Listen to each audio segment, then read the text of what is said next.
Welcome to the webinar. This meeting is being recorded. You guys are just a couple of minutes early. I have with me Shayanta as well, who's going to be my partner in crime on this webinar. Welcome. Welcome to the early joiners.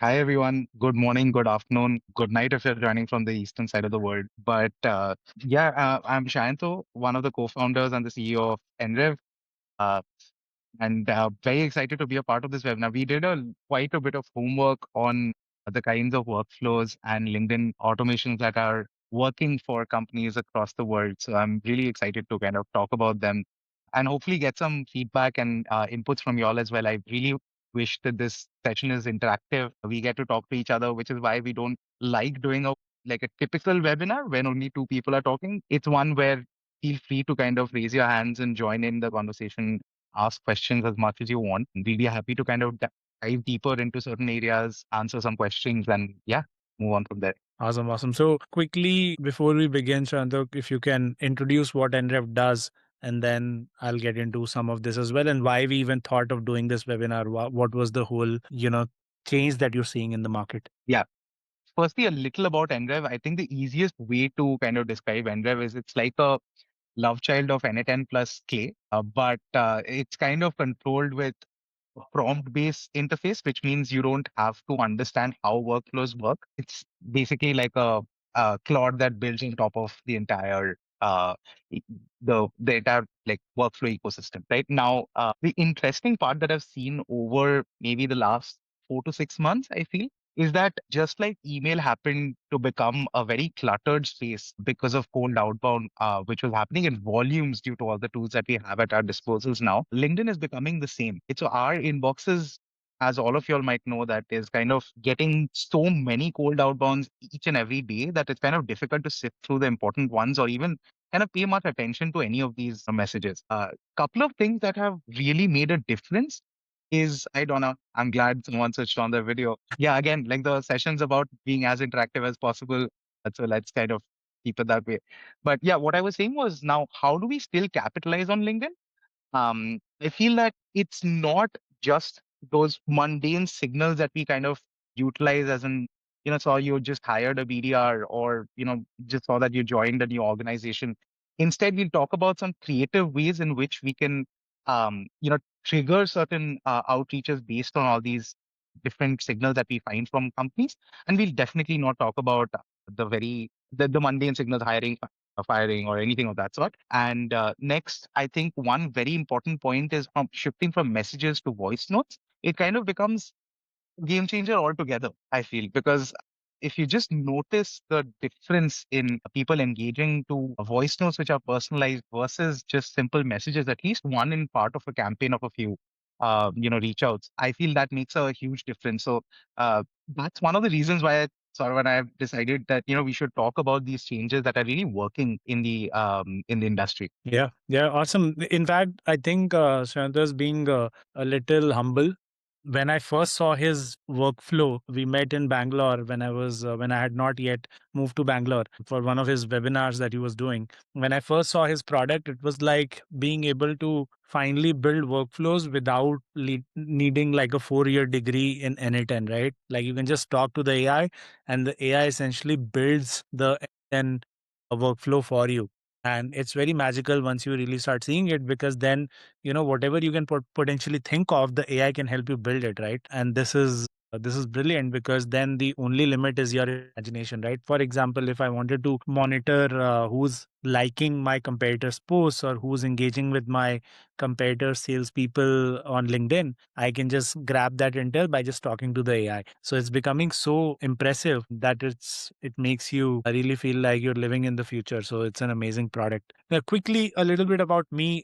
For those who are not familiar, I run Sales Robot. We're in the LinkedIn automation space. And as Surendra said, what's happening today on LinkedIn is that the minute you open that inbox, you feel like it's all spam, right? Like that's the thought process, and that's your buyer's thought process as well. That's what is happening. So basically, the challenge is, how do you break through that noise, right? How do you make sure that your message gets seen by them? And then that's the way you start conversations with potential customers. And that's the way you actually get leads. So we had released quite a few capabilities in the last 6 months around the ability to send video messages, the ability to send voice notes, which make people feel like, hey, this is something which is unique. What has this guy sent, right? So that kind of curiosity is what these features trigger. And when I was talking to Sayanda, like our sort of the light bulb went off together. It's like, okay, if we can figure out the best leads to talk to and then send something which is super personalized, super relevant to them, then naturally that should work. And we did that experiment, and I'm happy to report that experiment was a resounding success. Very, very high response rates, very high lead rates. So yeah, that's what we're here to share. One more thing, sorry, Shanado, before we start, guys, we really want to make it interactive. We want you guys to just put in the chat three things. One, where you're joining in from. I really want to get a feel for this room. It's a small room. It's not like there are hundreds of people here. Just like where you're joining from, what do you do, where do you work, right? Like that's all we need. Yeah. So just put that in. It'll help us connect after and sort of get a feel for what everybody does. I'll also put in myself so that you guys don't feel like you're alone, right? Bangalore, India. Correct. I'll put in mine as well, just because I probably sent it when no one had joined. So here goes. Perfect. I'll take that opportunity to start sharing my screen and just a basic deck that we go through so that we can share some numbers that we achieved out of the experiments that we tried. And we're also not just going to talk about the outcomes. We're also going to talk about the exact messages that went in, the kind of strategies that went into each of these different promotions that we did. And also, NREV has a large and thriving customer base which tries out different types of strategies, and some of them work, of course, some of them don't. But I'm lucky to have that position to kind of see, I mean, have that oversight. Of course, I'm not going to share who's done what and gotten results out of it. But what we do is collate all the best working motions that happen and try to kind of share it as learnings with the larger community here. Because I honestly feel that in the AI world, everyone's trying to catch up to what's happening. So learning from each other is possibly the easiest way to not make the same mistakes just avoid mistakes as much as possible. So yeah, I mean, this is basically a webinar where we talk about LinkedIn automation using Sales Robot and how we capture different signals or figure out what those messaging is going to be that really strikes their inbox through MLab. So I'll start the first part of it where I talk about some of those campaigns that we tried and not just us, but some of our customers, joint customers as well, and the kind of results that we got from it. So here's a basic difference when we kind of club the signal based with the voice note capabilities of Sales Robot. The reply rates are incredibly high. And I'm not even talking about like just someone replying out of office or just saying no to it. Talking about meetings here, right? So it's 6.7% meeting rate that we got out of a campaign. This was a recent campaign, which is still running, but this is one. There's also another one I'll talk about. But these were just brilliant results that we got out of it. Now, how did we go about it, right? Now, one of the most commonly used signals is the new hire signal. Someone who comes into a new organization probably gets 10x the number of emails that they would get otherwise in the first 90 days or so. So it's incredibly important to stand out. Same for emails as well as LinkedIn. But here like incredibly important to stand out, right? So instead of like talking in the general tone of congrats on a new role, would love to connect. One of the campaigns that we tried out, and this was again from learned from another customer of ours who was trying it out, was something a lot more hard hitting. And using personalization in ways that once we read it, you'll see what the difference is, right? So instead of sending congrats on the new role, would love to connect, what we sent was tomorrow in your meeting with Bella, and Bella is this person's manager. You could walk in with a list of 10 plus accounts that Hyro or Notable are actively chasing right now. Right? So Hyro and Notable are their competitors. And we are saying that you would get a 500K plus pipeline just tomorrow itself before your meeting. Right? It takes 10 minutes. Would you be interested? And imagine this going in as a voice note, right? It's not even a random voice note. What Sales Robot is capable of doing is emulating your voice, and then you just feed this personalized message into it. I remember even kind of getting certain replies from this thing that, how did you ever know that I have a meeting with my manager tomorrow? And it's not difficult, right? I mean, every other day, a new hire would have a meeting with their managers, but it's just that hard hitting, right? Yeah. These personalizations, by the way, very simple. I'd probably send some footnotes along with the, after meeting recording we'll share. No, this is brilliant because ultimately it's not about the signal, it's also about the copywriting aspect of it, right? And in today's day and age, everybody forgets that copywriting is the main art to focus on and improve on, right? Like everybody just thinks of Claude or ChatGPT and helps, takes the AI's help to write a script. But what you really need to do is just think of the person who's reading your message or hearing your message or seeing you on video talking about that message. The message is the most important thing, and the medium then varies, right? So again, it's actually less about tools. All that the tools are doing, Nrev or sales robot is doing, is amplifying this message and making sure that the message resonates, but it's the copywriting that really sells the message. Absolutely. Couldn't agree more. Yeah, I mean, cutting through the clutter every way we can exist. Um, so after we talk about some of this, I felt that, instead of talking about generic signals, I mean, even this one's fairly generic, right? You're still going into the LinkedIn inbox of a person who's probably getting a lot of LinkedIn emails at that point in time. But let's talk about certain signals that are never spoken about. Not hiring signals, not funding signals, or not signals around some news coming out, but more around things that can be leveraged by different types of organizations in brilliant ways. And again, I'm going to show only those types of signals that are really working in the market right now. So the first one is leveraging warm network, and especially if we are in our early stages. But I would say that there are companies, again, I was about to name a few, but like basically there are companies who leverage warm networks to a large extent. For example, one of our customers, every time there's an like a opportunity that becomes active, their founders or like anyone in the leadership gets notified if they know that person through some kind of a university alumnus, or maybe if they had worked together in some organization, and that executive level introduction that can be made takes the deal a long, long way. This one focuses on a few signals that are more on the side of lead generation rather than nurturing leads or opportunities that have already into your pipeline.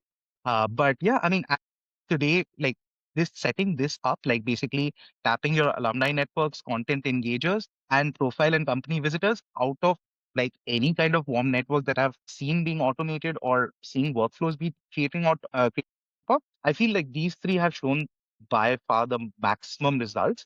And quickly, just to give you a sneak peek of what it looks like in terms of building this, of course, sort of mentioned that it's all conversation driven, but this is what NREV looks like. And these are the three exact use cases that I spoke about, right? So basically here I'm getting my profile visitors, and then there is sales robot kind of sending a message based on the activity that I'm getting. And it's as simple as just this, not an N10, noodle stack as they call it. It's just as simple as three nodes, right? Same for getting the posts from my, getting all the reactions and comments from my posts is just like this long. That's it, right? And finally, I was just also getting LinkedIn posts where me or anyone in the company is also tagged. Another warm way of kind of leveraging your network. But yeah, these are like just three four-step workflows that get jobs done, right? And finally, you don't even, I mean, this is something. So Sales Robot is capable of sending a comment directly on, let's say, a watch list of people you're following, etc. So it doesn't even take in like half an hour of your time to kind of make sure that you're engaging all the right people. In fact, that's one thing I'll touch upon. But yeah, so these were the three that I wanted to highlight, especially, which is really showing a lot of value today. In fact, content engagers was my top pick. There is this new motion that I was talking about in our last webinar where LinkedIn has now become an inbound channel for a lot of people by just engaging with the right people. And it kind of brings in spotlight and more followers to your profile, of course, but it also builds that inbound channel. It's their interest in real time, right? If somebody's liking, commenting, or sharing on particular post or particular topic, the reason that's happening is because they have an active interest at that point of time to learn about a particular topic. Could be GTM, could be AI, could be anything. So our goal should be to catch them when they're interested and not when, it actually becomes cold as a lead. So that's where having these kinds of workflows is so important and timely. Absolutely. Absolutely. And Nikhil, that reminds me that there's actually a play that kind of captures your competitors' engagers as well, which is like if you have automations in place, you don't have to even wait for your network to increase. You can just capture, let's say, a behemoth in your space, all the engagers, everyone who's kind of engaging with the content of them, and just convert it to your pipeline instead. I actually love that strategy, and it's something that we'll probably be talking about once that we're after this. Perfect. Now, this one is my favorite. So, a lot of companies have a limited TAM. So, they don't want to kind of exhaust the channels that they have all the time. And secondly, I mean, a lot of campaigns last for maybe a week or two because you have 3 or 4 messages or 5 messages that you're sending in a sequence on LinkedIn. But let's say I mean, that's pretty much it, right? After that, you're not engaging with that person at all, which kind of brings them in. That's not what you would literally typically want if you have a limited TAM and if you have those named accounts in your list. So this is something new that I noticed on NRev, and also one of the very beautiful strategies that I've been seeing working is that it's not just those 2 weeks of campaigns that you do, but you can literally keep them on a watch list and continuously engage with their posts. So what happens is maybe their need is not today, and we know that, right? Only probably 5% of prospects in the market are looking out for a tool or offering like yours. But what you want to do is be at the top of their mind. So the next time that event occurs, when you're looking out for something, you are there on their notifications. They will remember that you had sent something of that sort, something a message that kind of talks about a challenge that they're facing today, right? So I felt this was a brilliant one where you can keep a watch list of people who fall in your prospects and continuously engage with their posts. So the second one is a little more generic. I wouldn't say it's the most cliched, but one thing that really stood out in this also was there were users who were actually checking for regulation changes as signals within their prospects customer base. So, for example, there's this a customer or user on NREV which sells loyalty solutions, and they sell to a lot of retail customers. So they constantly look out for any kind of regulation or news about their customers segment so that they can sound very consultative and extremely they have an expertise driven conversation there, right? So you come in when, say, you're a cybersecurity company and some sales reps comes and says that I noticed that, you might be affected by this regulation change. What is changing in your organization about this? So it's like a more organic conversation, which you would more likely be a part of. And then finally, of course, this is something that Saurav has tried. I'll give it to Saurav also to discuss this. Again, I felt it was a brilliant, this is basically sending newsletters on LinkedIn. Now, you're making people aware of changes that are happening in your offerings on LinkedIn in a personalized manner. Sort of, I'll let you just kind of talk about this because you've done this. And I know you've already gotten some interest from this. Sure, yeah, yeah. So I think the broader idea is rather than thinking of your target market as a in the short term, what you do is you think long term. That's the first big mindset shift, right? So if you actually think in just 2 week cycle, you will not come up with strategies that will maybe convert them in, let's say, month 6 or month 12. So I'll give you a real example of how this actually works for us. So we do long term thinking across our sales process. For example, whenever somebody comes into our sales funnel and let's say they even take a demo, right? They've taken a demo and they obviously have said either yes or no or given us a timeline on, when they would expect to convert to a customer. We treat the demo as one touch point of the entire sales cycle. So this particular prospect, they came in, I think it was March of last year, right? And it was a big deal for us because they were they were supposed to white label sales report, and they had about 2,000 odd, small businesses they could sell to. So for us, it was a large deal. I think at least 100K in ACV. So they took the demo and then they kind of ghosted us, which is what happens in sales, right? You give a great demo, there's great vibes, and then you get ghosted. That's what happens. So we have an automated process, for example, where every person in our team who posts a lot of content on LinkedIn, after a demo, they get enrolled into that campaign. And it's just a simple connection request that goes and, blank connection request, no nothing. Now, what ends up happening is since this person, after sort of ghosting us, they still keep seeing our content again and again and again in their feed. Right. And sometimes we also send almost like a first degree campaign where we say, hey, I just posted about these 5 LinkedIn voice note templates that are working really well in 2025. What do you think? Having that kind of nurture in all parts of the sales process, before they became a demo call and after they became a demo call, converts really well. So finally, this lady, she came back in November and said, I'm ready to start with, 20 odd clients, and then I'll scale to about 100 and then 1,000. So that was an eye opener to me because essentially what you end up doing with long term thinking is that you treat every little thing that you do as a part of your sales cycle that you were thinking that this would convert a client to a simple touch point, right? Like your mindset shifts and you make everything into a small touch point, and then over time somebody converts, maybe in month 6, month 12, whenever they have a need, you're the first one they think of. And so just to clarify my question, there was these are DM newsletters, right? You're like messaging them also, right? Yes. Yes. So these are something called first degree campaigns. So basically, what we do is I can just quickly show you on my screen the way it works. We post stuff and then we have a evergreen campaign essentially, right? In the campaigns page, what we do is we just click on, create campaign.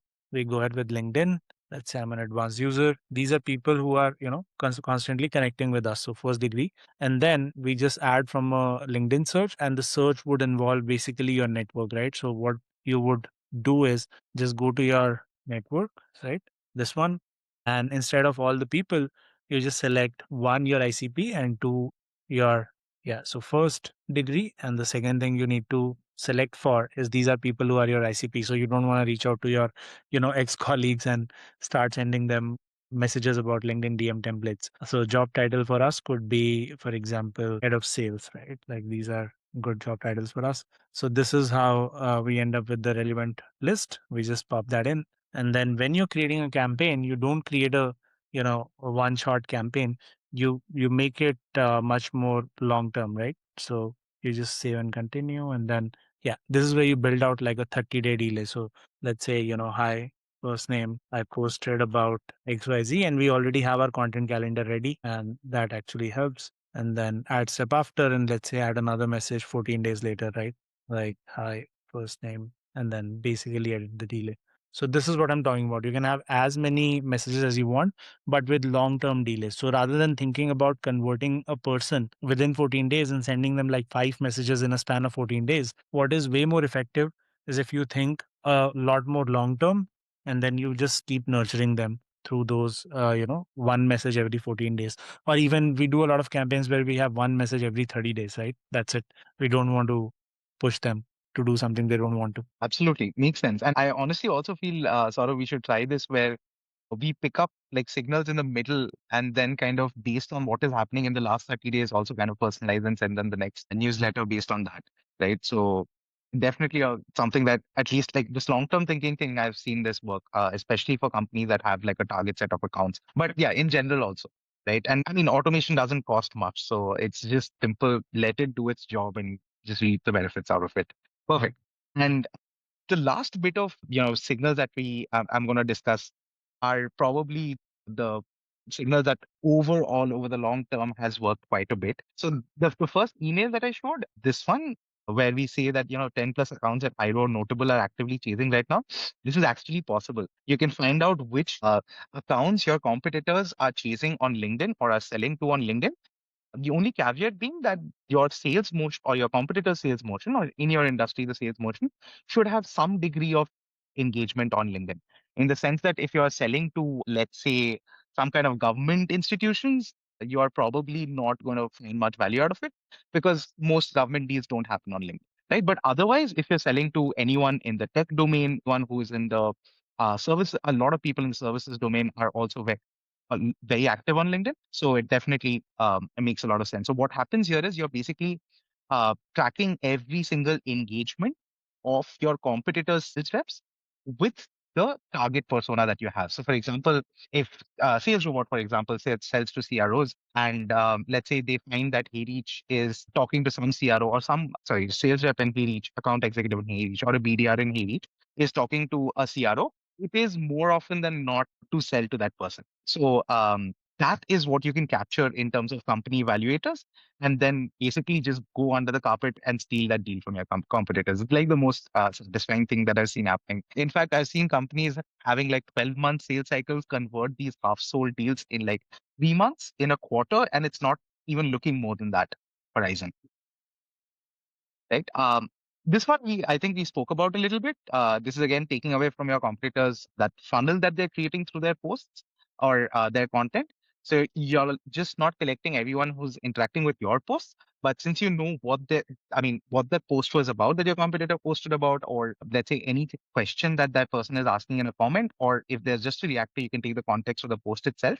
So it becomes personalized enough to kind of reach out and see, what their challenge is, and then pull out the right battle cards to kind of solve that challenge. And finally, topic specific outreach. This is basically people who are themselves saying that I have this challenge. And if you're not keeping automations looking out for these keywords and these topics on which people are having our conversations, whether it's on Reddit, Twitter, Quora, these are platforms which are slightly difficult to de-anonymize and get to the right person. But LinkedIn, I feel like this is a no-brainer.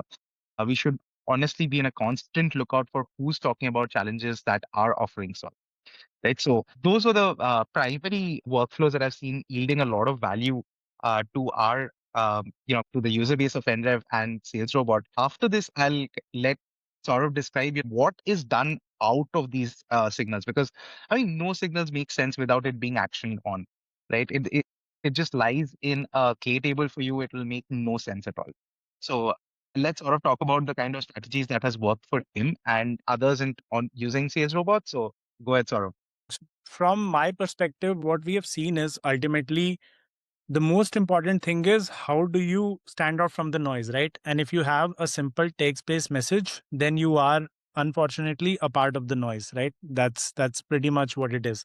So what we have essentially realized is if you can't send something which is hyper unique, right? I'm not saying personalized, I'm saying unique, right?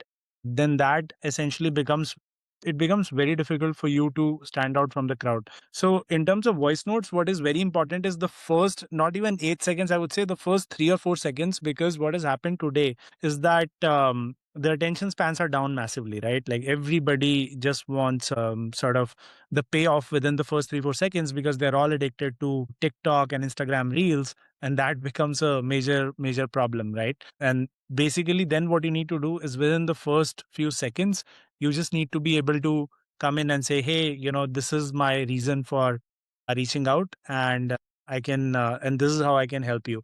And the other thing that really matters is the delivery in the middle, where you're talking about the core value, and the final 7 seconds, the clear next step can also include something funny, right? Like for example, the template that's working really well for me is I just say something like, hey there, thought I should send you a quick voice note instead of being the 1,000th spam message in your LinkedIn inbox today. So we help, B2B sales teams with LinkedIn outreach and getting more meetings booked. If that's of interest, let me know. If not, feel free to send me your favorite two-word insult for this sales pitch, right? Just this message with no personalization, right? This is not even AI personalized. I just say hi there and the script itself does the heavy lifting. Then, it just works because a lot of times people say, hey, I don't want to insult you, but yeah, this is not I don't have a need right now. Or some people say, yeah, this is interesting. We are doing a lot on cold calling, but not doing much on LinkedIn. How can you help? So it's the important thing is for them to really pay attention to you. And the only way they pay attention to you is if they feel like, hey, you're a real person. You're not yet another, spammer in their inbox, right? So that's the entire concept. All these, in case you're looking to personalize, you don't have to record these voice notes every time. Which is why, there's this AI which kind of translates the message that you get out of all the personalization, in case you're personalizing, into the voice, into your voice once you've just recorded it on Sales Robot. So basically, you're just scaling up your own voice notes without having to even step in and do anything at that point. I think the big thing is you have to think about whatever personalization you're doing and basically put it into voice note and video mode, right? If you do it only on text mode, again, it risks the same thing, which is they just scroll through it, right? They don't even read it. That's the big problem, right? Because people, even you yourself, like you guys can sort of type in the chat yes or no if you don't agree with me on this. Like how many LinkedIn messages do you read properly? Like if it's more than, let's say, 10 words, like do you even read it properly? Like just type yes or no if you do it. Because I'm sure quite a few of you don't even do it because I don't do it, right? Like I'm busy, I'm on LinkedIn to do something else, right? Like why will I pay too much attention to like what somebody's saying to me? So yeah, this is a True. big problem. Yeah. Okay, so let's move to the next one. I think there's some glitch with trying to convert the meeting. So I think we have only 3 minutes, so we'll quickly run through it. Yeah. So some voice openers, what we have seen is that, again, if you are personalizing using a tool like nrev, you can pretty much scrape all of these things, right? So for example, you can scrape mutual connections and say, hey, I saw that you're connected with xyz, how do you know that person, right? Just to get that as an opener. You can even scrape their recent content and AI can convert it into a specific insight, right? Again, industry insight is more sort of cookie cutter, but if you have good insight, that works. Like for example, one of my insights is, I don't think personalization is that important, right? I think relevance is way more important, and a lot of people agree with me, a lot of people disagree with me, but it's an insight that I strongly hold. Response to their content, right? Like if they wrote something which sort of inspired you or made you think, then you can obviously automate all of this using AI. Valuable resource is another one, where, for example, we at Salesforce, we try to create at least one valuable resource every week. So whenever we do that, obviously that organically goes viral on LinkedIn as well. Like we have a good approach there, but we also send it to ICP, who we know they will appreciate it. For example, one is obviously the 5 voice note templates that are working. And then obviously questions really work. Like for example, what Srinath had asked was a provocative question. Like, what if you walk into this meeting tomorrow and these are accounts your competitors are talking to? And then finally, problem identifiers obviously work well because you're able to get a feel for what kind of problems they might be facing, especially in such a new era of AI when everything is changing. Okay. So in terms of the sequencing, voice note is great. Then did you catch this? Is just a very simple reminder. Hey, did you get a chance to look at my message? Like it's very simple. And then the final thing that matters is going to be the deep dive, where we actually go into it with a video, right? We just say, hey, here's a video I recorded for you as well. And we have helped similar companies in your space do XYZ, and that really works because it's a problem specific um, um, case study. And then final, the closing loop is, I actually don't even close the loop, right? A lot of times what I do is I leave it open, and then I have like a 30-day, 60-day, 90-day sequence like the one I was talking about. So while they are first degree, we actually make them feel like, they're still in that part of a nurture loop. Yeah. Makes sense. So I think, yeah, sorry. No, I think we can wrap here from our end, but the goal here should be to basically focus on, just if there's one thing you're taking away from this, just figure out how to stand out from the noise. Absolutely. So this is really nice. Thank you, Saurabh, for having me in this. Would have loved to kind of, continue this for a little more if there were any questions, but unfortunately we have this glitch where it's probably going to end in another 30 seconds. But feel free to reach out to us on LinkedIn. We've all dropped in our LinkedIn IDs. I'll definitely connect with, if anyone who's dropped in the LinkedIn ID, I'll connect with them. I will definitely reach out to you all and hopefully this added some value. Yeah, we'll send the recording.